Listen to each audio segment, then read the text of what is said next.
Hey everyone, this is Learning with Mr. Q. This video we're going to continue looking at fractions, and we're going to now continue looking at how we're multiplying fractions. And so just keep in mind what multiplication is. It's just repeated addition, right? You're just repeating a number, the same number, over and over again. And the first number in a multiplication problem always tells you how many times to repeat it.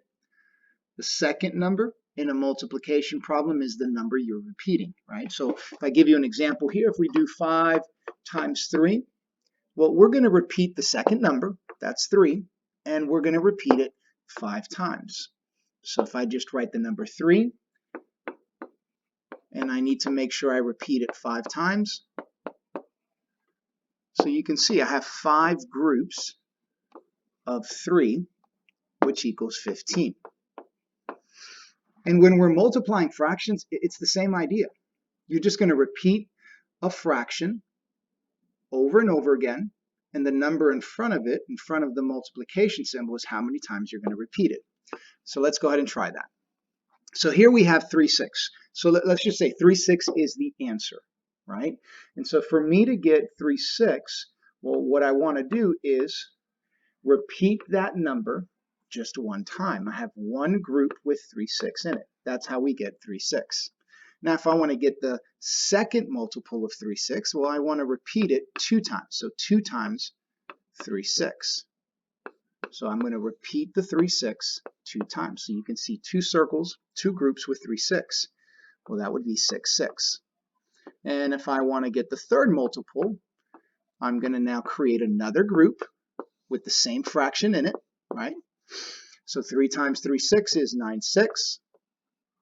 And for the fourth multiple, so 4 times 3, 6, I create another group with 3, 6 in it. 4 times 3, 6 would be 12, 6. And then the last group, because they just want us to write the next 4 multiples, 5 times 3, 6. So if I create a fifth group with the same fraction in it, that is 15, 6. All right, so let's go ahead and try another one. So here we're going to multiply. We're going to find the next 4 multiples of the fraction 2/10.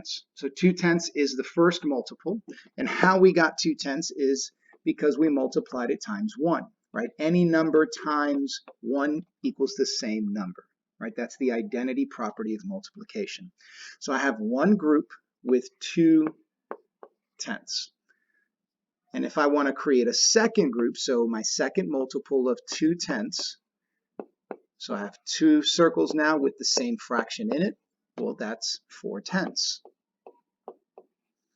And if I do the third multiple of 2/10, so 3 groups of 2/10, well, that would be 6/10. And then my fourth multiple of 2/10, so 4 times 2/10, so I want to repeat 2/10 4 times. That would be 8/10. And then one more time, if we now do 5 times 2/10, so I'm going to repeat the 2/10 5 times. I have 5 groups of 2/10. That would be 10/10. And that's it, guys. When you're multiplying a fraction with a whole number, that's all it is. The whole number, which is in the front, that's how many times you're going to repeat the fraction that comes on the right side of the multiplication symbol. Okay. Well, thank you so much for watching Learning with Mr. Q. I hope this helps.